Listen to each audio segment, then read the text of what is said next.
It's been about a month since I first got my hands on the Steam OLED, and I'm so glad I made the purchase. I can't believe it took me this long to realize how much I really needed it. Initially, I wasn't sure about buying it because it seemed like a very niche device, but in reality, I believe it's probably the best handheld available today.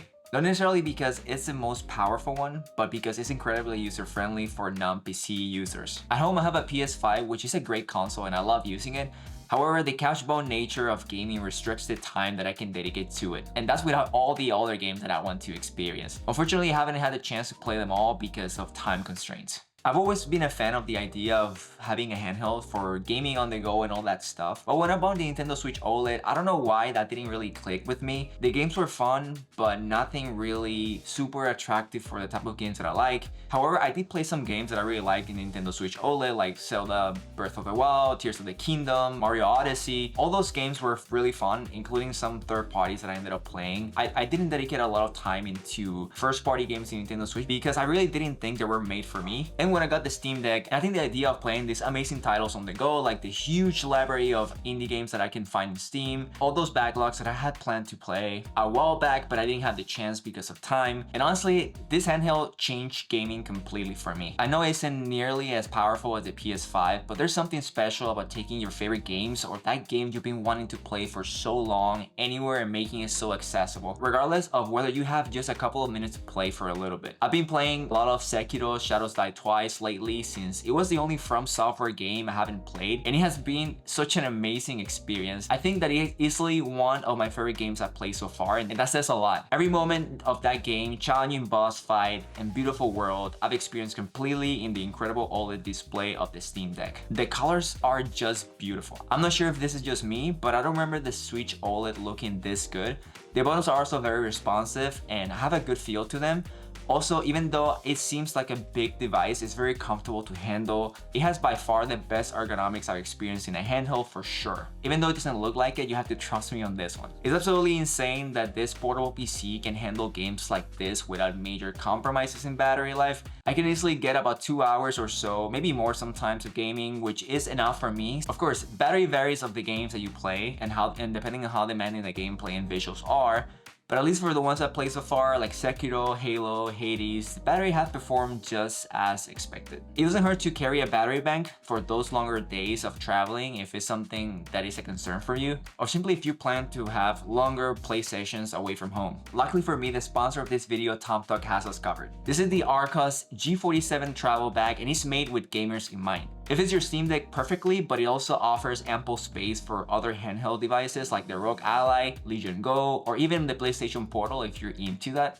What really sets this bag apart is the exceptional protection for your Steam Deck. The W-shaped structural design ensures a near-perfect fit, ensuring your screen is protected from scratches with a soft pillow-like material. The bag has an internal hard shell and secure strap, providing peace of mind during travel. It also offers ample room to carry controllers, battery banks, or even your phone. All of that while keeping everything organized in one place if that's of your preference. And more importantly, it's splash resistant, so it gives you that extra safety if you spill anything nearby or if the weather is not ideal. If you're interested in trying this carrying bag for your Steam Deck, check out the link in the description, and thank you TomTalk for sponsoring this video. But what about performance? Can this thing actually handle demanding games? The answer is yes, you absolutely can. But sometimes with small compromises, which they're not too bad honestly in my opinion, this screen is not that big. So if you have to lower the resolution to make some games work, I'm okay with that because I'm already playing AAA, like games that I never played before. Imagine I could play on the go, so it's a compromise that I'm willing to take. Hear me out, there's a few options out there like the ROG Ally X that can run high demanding games with better frame rates of course and graphics, but the simplicity that you get with the Steam Deck is hard to beat. SteamOS works extremely smoothly and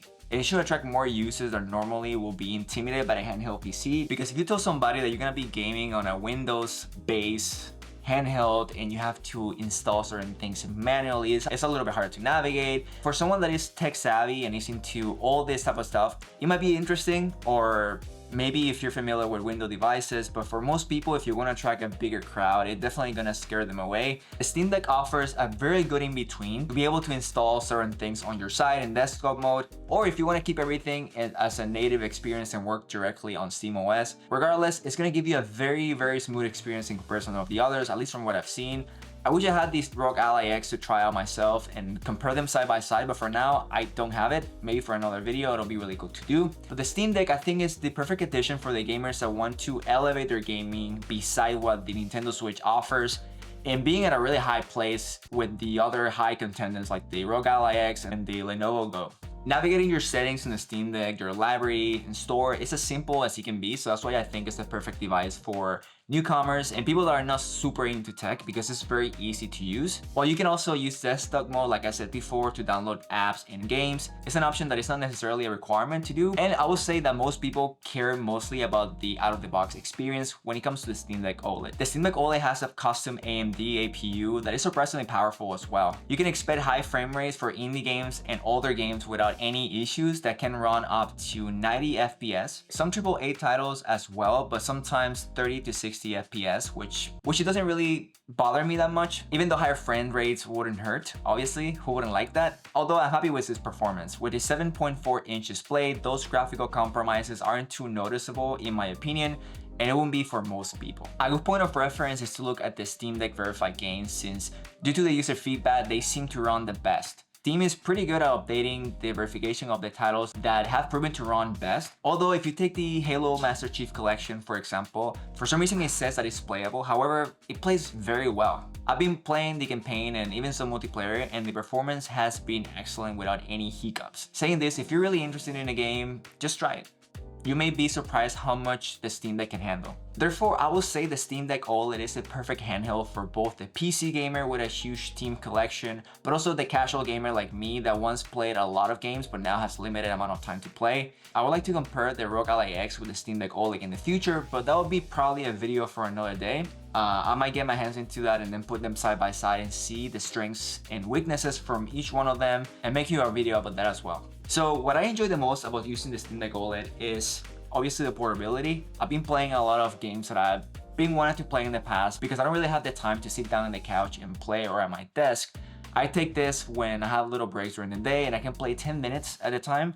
And that little bit of time is enough for me to at least enjoy a little bit of a gaming and try to get past of those titles that I bought and I never played. Also, my fiance has been playing, and while she plays her Assassin's Creed, which is loving it, I can play my Steam Deck OLED next to her and catch up on all my games that I've been wanting to play for so long. And if you ask me who should buy this, I think it should be probably any gamer that has been struggling with time to play, and also for people that are trying to get into gaming again. I think in between the PS5 and the Steam Deck OLED, the Steam Deck OLED is probably the better purchase, for the simple reason that you can play this portably or docked to a TV, so you can have both experiences. For the amount of games that you can play in this thing is beyond worth it. And plus, some of those games are a lot cheaper too. So I've been having this thing now. I don't have many games on the Steam Deck yet, but I'm kind of like building my library slowly. And I don't plan to buy any game at full price unless it's a really good game that just released that is special. But at that point, I think I will play on the PS5, but I don't know. I haven't got there yet. But yeah, guys, I hope that you guys enjoyed the video on this small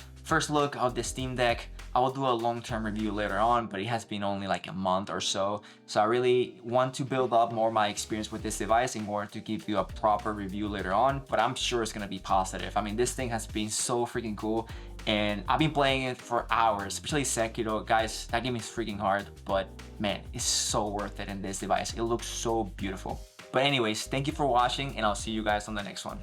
Take care.